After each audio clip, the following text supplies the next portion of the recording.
Magandang araw mga kaibigan. Okay, pag-usapan naman natin ang Cebu. Napaka-good news po sa mga nagmamahal ng katotohanan, nagmamahal ng tunay na demokrasya at ang pagbabago sa Cebu. Ito, post ni Teo Moreno. I hope na mga accurate ito. Napakagaling na researcher si Teo Moreno, kaya palagi kong sinishare yung kanyang mga post. Okay. 19 minutes ago na post ni Teo Moreno. Pam Baricuatro is leading so far. So, gubernatorial race, Cebu Province. Number 1, Pam Baricuatro, 77,037 votes.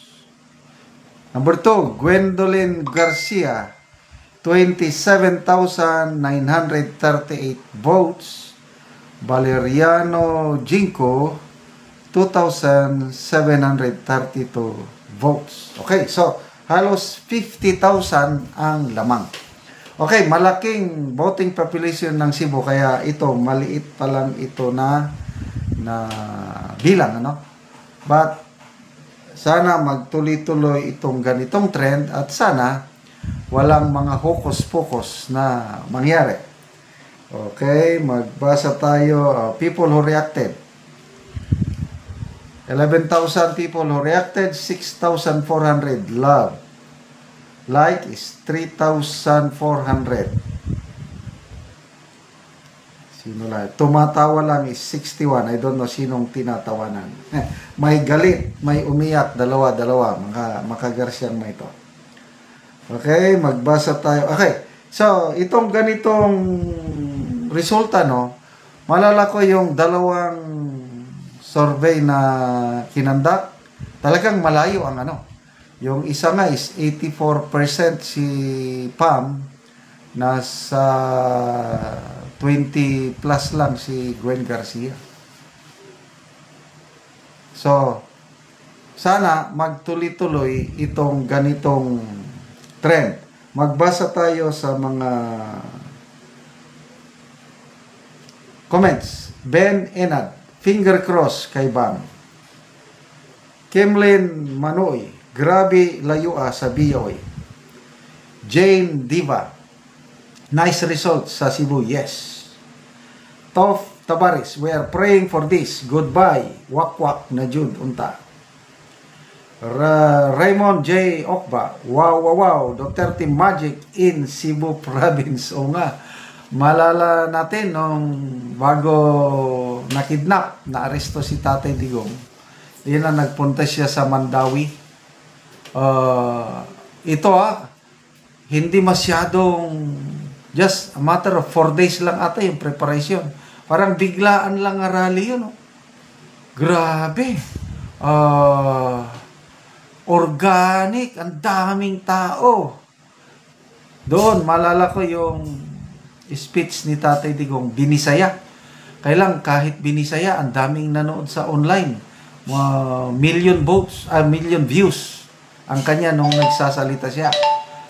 I think that was his last rally na natinan sa Pilipinas bago siya nagpunta ng Hong Kong. Yun na, after Hong Kong, pagdating niya, yun, kinidnap na siya. So ito, Duterte magic is working in Cebu. Paano na ngayon? Kung magtuloy-tuloy ito, dahil, ulitin ko, partial and official result. Ang masunod, yung i-announce ng COMELEC. Yung ano. So wala pa naman. So, I hope, sa galing ni Teo Moreno na mag-research, I hope na medyo accurate itong kanyang pinost na ito. Praying for a win, sabi ni Solel Wonder. Wow, congrats in advance, sabi ni Mira Fuentes. Jane Diva, natalo ka na, Ma'am Garcia, BBM ka kasi. In case, in case tuloy-tuloy na ito at manalo si Pam Baricuatro, tanong, yung 20 pesos per kilong bigas as they have promised. Itutuloy pa kaya nila? Oh. Kasi, ang original plano na nila, sa tingin ko lang ito, opinion ko lang, tuloy-tuloy yung pagbebenta ng bigas bago mag-eleksyon.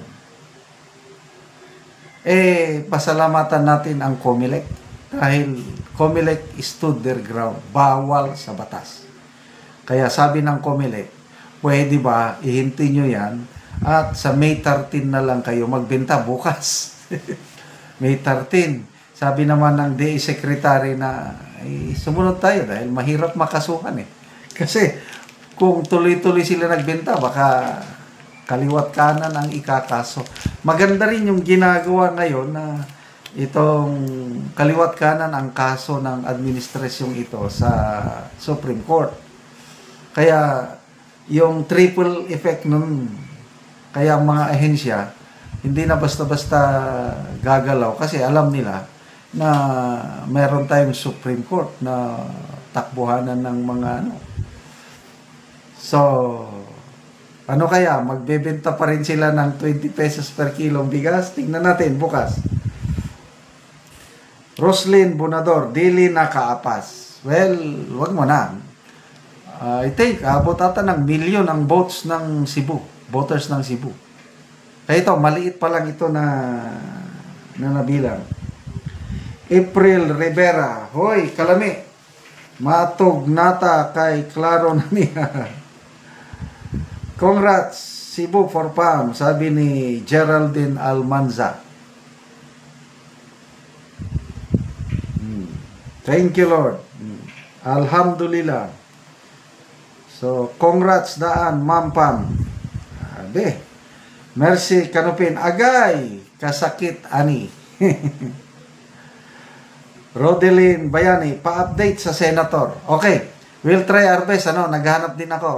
Baka medyo magpuyat muna ako ngayon. Hindi muna ako matutulog. Kasi gusto ko ring malaman update sa Senator. Sana maraming makapasok sa ating Duterte 12. Ito, boto ko. Talagang ako, sinunod ko. Duterte 12. Yung 10 plus 2, Camille Villar and Aimee, yun talagang binoto ko. Para lubos-lubusan na lang.